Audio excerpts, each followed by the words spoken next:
Firstly, Ziggy, congrats on today's Reggae Grammy nomination. Yeah, man. Amazing, man. So you have 5 so far, and this is going to be 6. I predict that you're going to win this one. Oh, no. Yeah, man. So let's go back to the early days. It was 1979. You formed your first band with the Melody Makers, your brothers and sisters, and you worked on your album with your dad. And that was like the magic era of reggae music. Tell us what it was like being in Jamaica and all the reggae that was happening at that time and working on that album. At that time, for me as a child, being around my father and all of those musicians, Dennis Brown, Gregory Isaac, Burning Spear, all of the greats of reggae that we know today, it was exciting. And it was something that I really took in. I really observed a lot and learned a lot from just observing these greats being around and how they dealt with the music. But the first time we went into the studio, it was like, for us, it was like Disneyland. It was like this very spacey place with these lights and these instruments and stuff. And we didn't know anything about singing. We didn't know anything about keys or notes. So we just opened our mouth and whatever came out was what we did, So, and that was what the first record was done like that. And it was out of key and everything. And then when we finally kind of learned about notes, we redid it and did it actually in key. That's wild. And following this, did you get like guitar lessons or voice lessons? Not in those days, no. Not in those days. I didn't start playing the guitar in the early days. And we didn't do any voice lesson at that time either. Later on, actually after my father passed away, I took like a couple weeks of guitar lessons. And I never really sustained it. I decided I wanted to teach myself, so I got some books and started learning, the picture cards and learning the cards myself and stuff like that. And I took some voice lesson with this really strict lady. Boy, it was tough. She was tough. She was so tough. And but it was good. As kids, we're rebellious against like the sitting down and people like being so strict with us. But once I got older, and even though I didn't complete it, I realized the little that I did do was very beneficial and really helped me today where I am today. So it's really good. The classes are really good. I don't appreciate it at that time, but I really appreciate it now, Definitely. Yeah, man, that's great.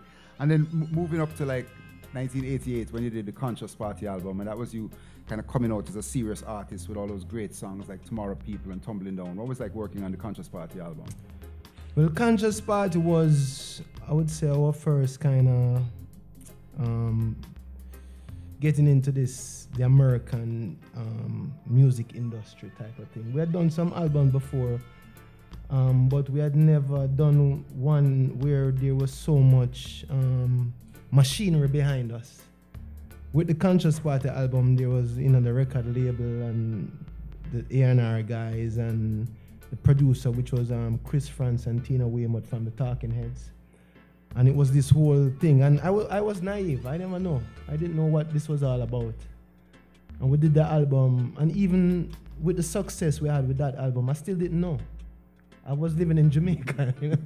I don't know that it was whatever on the charts here, and Tumbling Down was the first reggae song #1 on the black charts or whatever. It never hit me. I never realized, and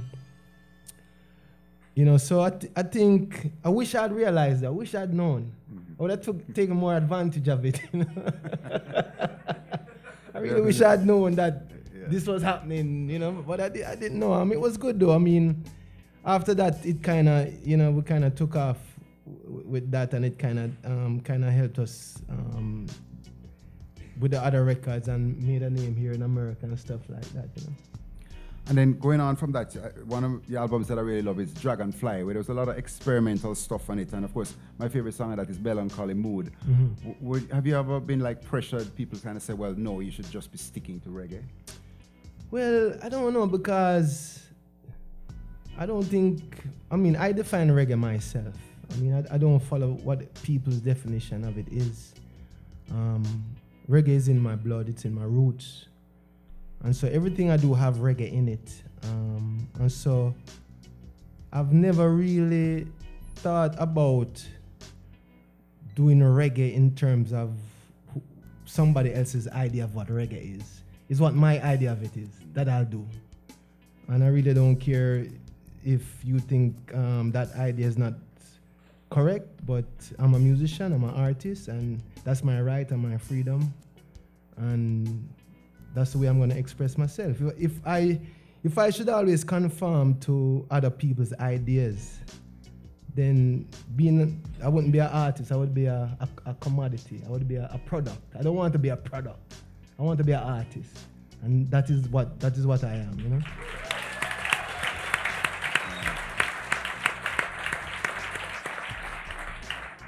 Definitely, man. I'm talking about a product and being controlled. I know it was your dream to be independent. So you started your own record company, Tough Gang Worldwide, and then your own publishing company. Now you got back your own publishing. Has it been harder? Has there been a lot of struggles being independent? It's been fun. It's been fun. I mean, you know, firstly, I must say that the idea of being independent and owning my own music was something that I learned from my father, because that was his big thing.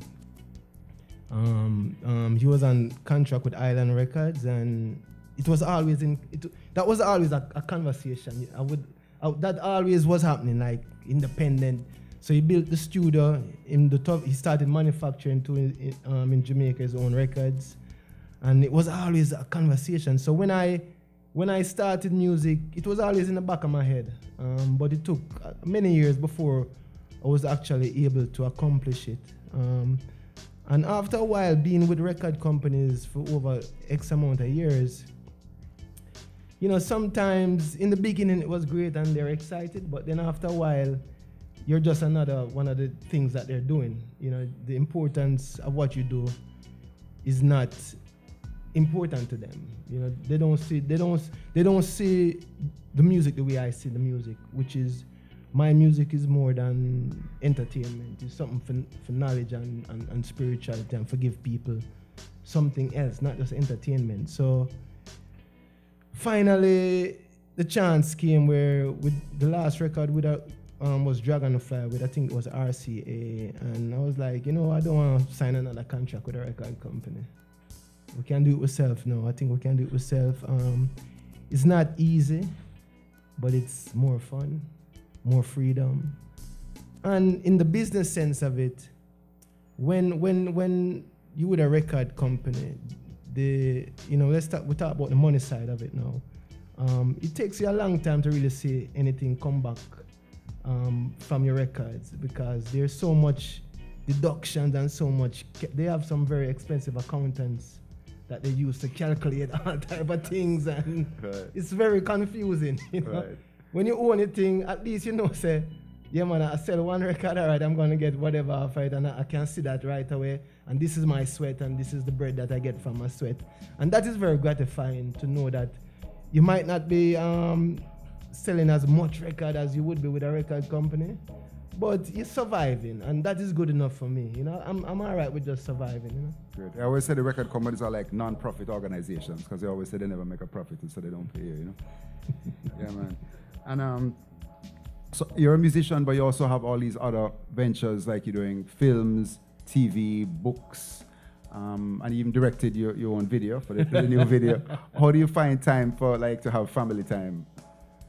Well, family time is, I mean, music is a part of the family time. I'm a musician, so it's always, when I'm doing music, it's always family time. You know, and music is in a way my family. You know, I could never kind of say, all right, this is music time, and now this is family time. Music is a part of my family, you know, so we always have to integrate it into whatever we're doing. And I don't like being apart from music. I don't like music. Music helps me to survive, really. I don't like being, it cannot be separate from anything that I do. It must always be a part of me. and a part of what I do. So I don't, there's no taking time out from music to the family. You know, everything have to be integrated. Yeah, man. And so in 2009, you did the actual Family Time album with all those great artists like Jack Johnson and Willie Nelson, Paul Simon. What was it like working and collaborating with those great artists? Well, that album, which was very different from any album I'd done before, which is another way where we say, we follow, as an artist, you have to follow your heart. You have to follow that voice that is leading you. And with the Family Time album, that is what I did. I've never done a children's album specifically for children before. But for this record, you know, at the time I just done Love Is My Religion. And it was like, all right, what am I gonna do next? And we were thinking about it, and something said to me, well, you know, I say my music is here to make a change in this world or whatever. That's the idea of what it is supposed to be. Then if I'm serious about that, children are the most open-minded beings on the planet. They have not yet been molded in any direction. So there's still a chance that we can get through some ideas or some philosophies to children that will make them become better people or give them something that they can think about to make them become better people and make the world a better place. So when that idea, when I thought about it in that way, the children's album was right in line with my idea of what my music is supposed to be. And so I started working with Dan Zane, who's a great children's musician. And I met with him and we were talking, and in the discussion we said, the children's music that we want to make is not per se music like what I mean, like bubblegum. Yeah, like that sound like jazz though or whatever, but it's not like that type of children's music. We want to make music that is real music, real instruments, real music, real word, real message, not speaking down to children, not singing songs to children because we think them can't understand ideas or things like that, but singing songs that, you know, them can feel the real music from. So that was the idea with that album. And we went into it and we did it.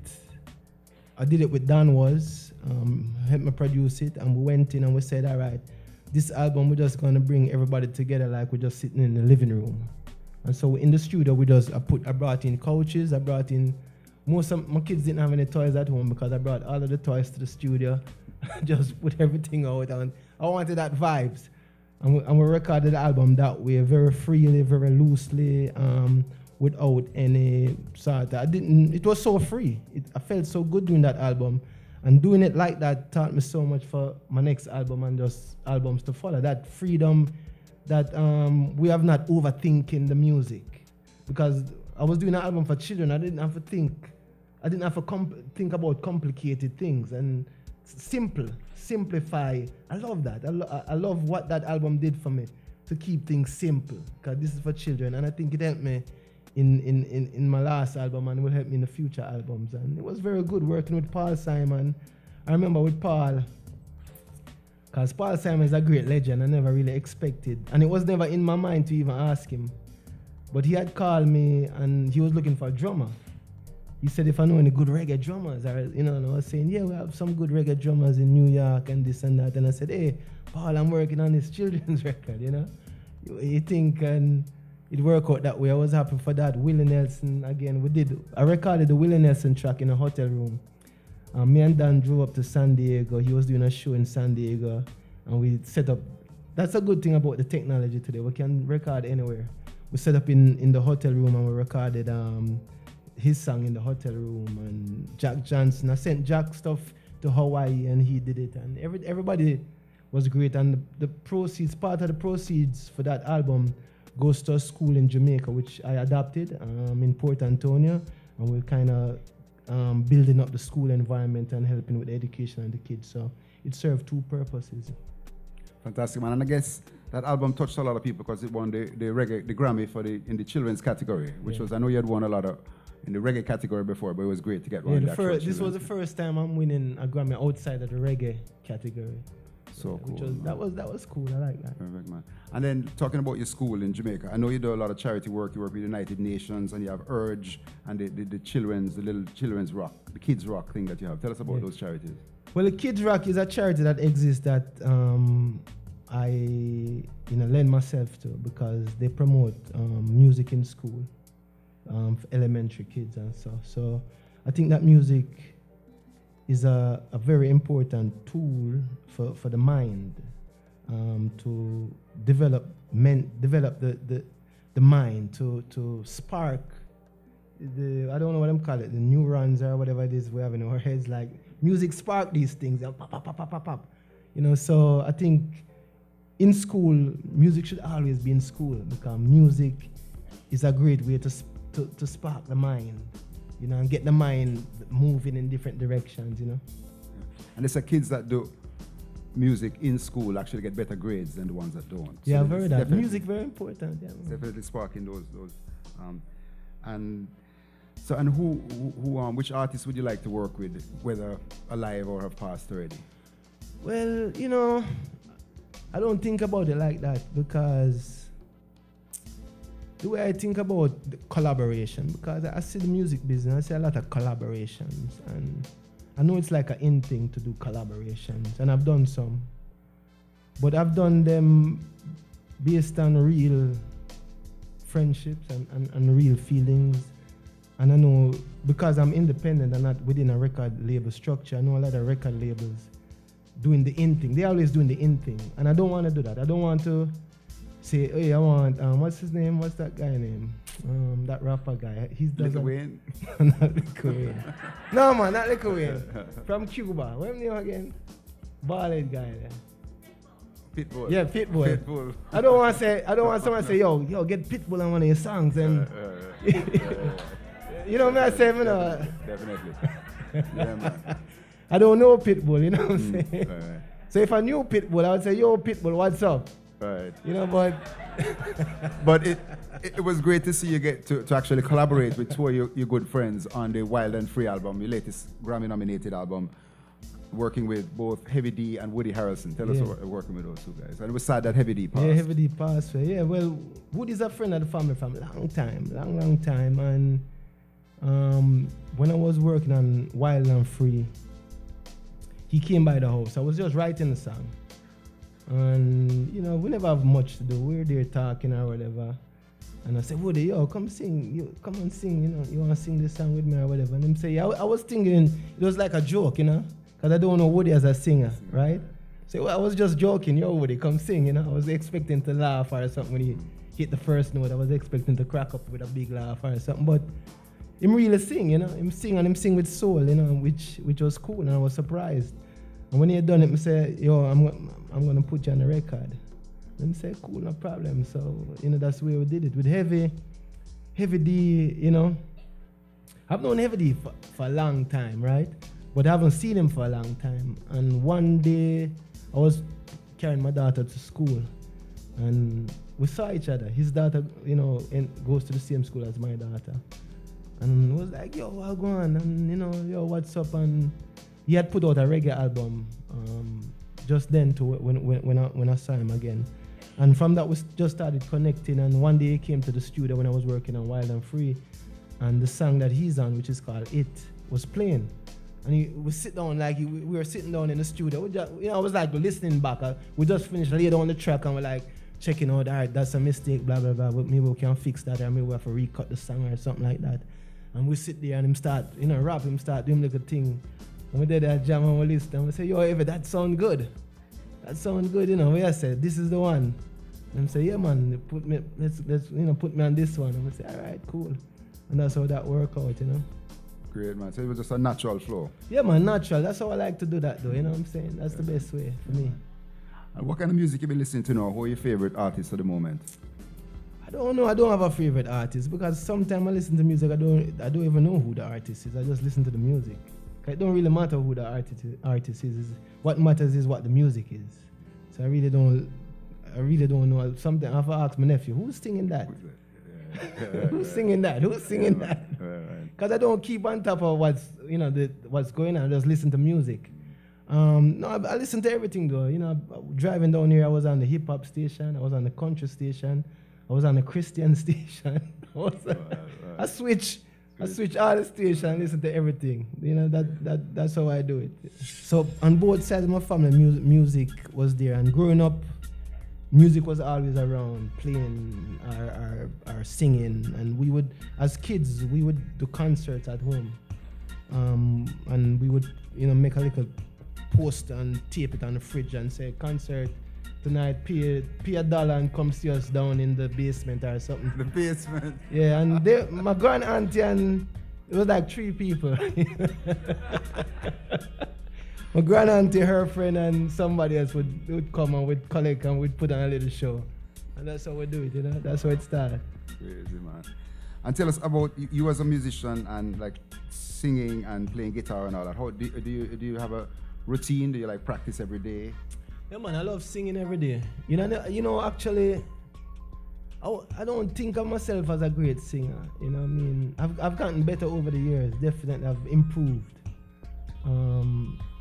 And that is because, you realize, I don't put ego. I don't put my ego in front of me. I don't live by my ego. I live by the truth. As an artist, as a musician, as a singer, I live by the truth, and I'm always willing to learn and to improve. I'm never standing still. I'm always moving forward, not backward, but always moving forward, improving what I do. And I have to sing every day. I have to play every day. It really is something that helps me because for example. Say I have a concert coming up. I have a show coming up December 17th at Club Nokia, downtown. Now, I've been off the road for like 3 weeks, right? And I'm going to do 3 days of rehearsals before that show. Now, being on the road, my voice, singing every day, my voice is so in the groove. Coming off the road now, imagine if I was being like lazy and decided I'm not gonna do sing or anything until those 3 days of rehearsal and then do the show. My voice would be it wouldn't be right. So singing every day is a muscle. So I have to keep my muscle fit, my vocal cords I have to keep fit. So singing every day is a part of that. Playing music every day is a part of that, Great, man. It's a part of life, It's not just something that I do. It has to be a part of my life. Definitely. And then tell us about your songwriting process and what inspires you. It's so different for different songs. It's not a process, It's not a process. It's I don't know what you would call it, but I wouldn't call it a process. And each song comes differently. Some songs I write down on paper. Some songs I don't need to write down. Some songs melody come first. Some songs lyrics come first. But I tell you, the idea of what inspires me is a question that is kind of hard to explain. Because, when I would tell people God, I would say Jah, and I don't know if that explain it, really, but I feel that for me, the strength of my music is coming from, I don't know, the source of life, or that source where everything has come from, where all of creation come from. That's how I feel about it. And maybe it's my imagination or whatever, but it gives me strength to feel that way, to feel that this, when I come up with words, or when I come up with songs or ideas for songs, it's not just coming out of my own what I might think or what I might know. Because a lot of times, even in the studio when I'm playing, and that's one good thing about not being a perfect musician for me, is the mistakes I make sometimes turn out good.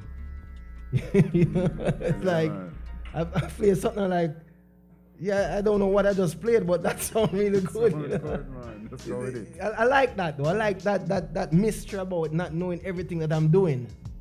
And that's where some things just happen, and I'm like, oh, that was God did that.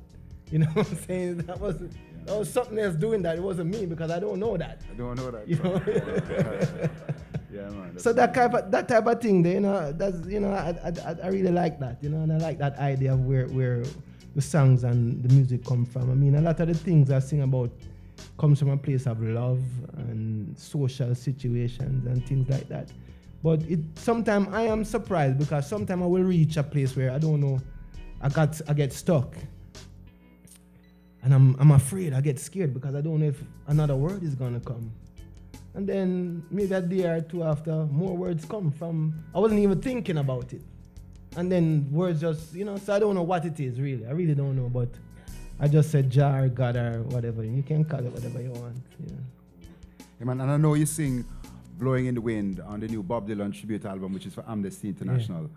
And through the years you've done, I know you've interpreted other people's songs and done a lot of covers. What's it like, you know, interpreting other people's songs? Because as a great writer, you could just do all your own songs if you wanted. Yeah, it's very, I'm very picky about doing that because I'm not comfortable singing someone else's song because if it's not coming from my, if I don't feel it, it's fake. I'm faking it. I don't want to fake it. And so when I pick a song, even my father's song, when I do them live or whatever, it's because I feel them. I'm not faking it. These are songs, I sing them and I feel them. I feel like they're mine. I have the emotional connection to them. I'm not just singing them with my mouth. I'm singing them with my heart. And so when I do covers like the Bob Dylan song, I did Drive, the car song and stuff like that, it takes me a while because I have to sing it until I feel it. You know what I'm saying? And in this business, in this music business, sometimes people want you to do stuff because it's good for your career. But it might not be good for me because I don't feel it. So I won't do it. You know what I'm saying? I turn on a lot of things for that reason. Like, yeah, it would be good for my career, but I would be faking it. I don't want to fake it. You know what I'm saying? So it's not easy, but and I'm very picky about the covers that I do. You know. And I was lucky enough to see an advanced screening of the upcoming Bob Marley documentary on your father's life. It was absolutely brilliant. And I know you worked on it. Was that difficult for you, bringing back all those old memories? And you tell a story in it where you were in the hospital in his last days on the bed, and he brought you in and was singing a song for you. Tell us about the documentary. Yeah, the documentary. Well, over the years, there's been so many documentaries and books and stuff done on my father, and you know, I've never really been a part of any of them, and the family has never really been a part of them. It's always these some experts from there, here, blah, da, da, da. So, you know, at one point it was like, all right, I've grown up. I'm comfortable with my place in my father's life. You know what I'm saying? And we want to tell something, but we want to have control of what we're telling and how we're telling it. And we want to give the people the full spectrum of Bob, you know, the human spectrum, the artist spectrum, the life spectrum of who he was. So, you know, we started doing this documentary and working on it, you know, there was lots of ups and downs with it.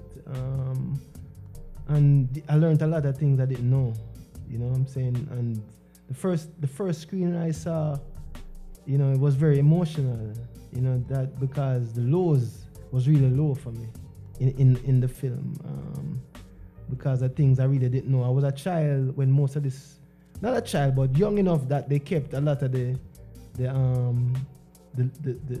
sad stuff away from us. So I'm just getting to see some of this really sad stuff that was happening to him when he was sick and all this type of thing. So that was really emotional for me.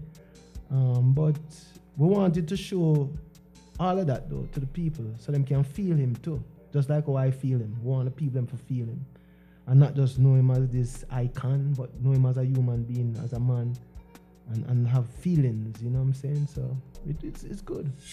I need a revolution, my own revolution, a personal revolution. Baby, I need a revolution, my own revolution, a personal revolution. Thank you.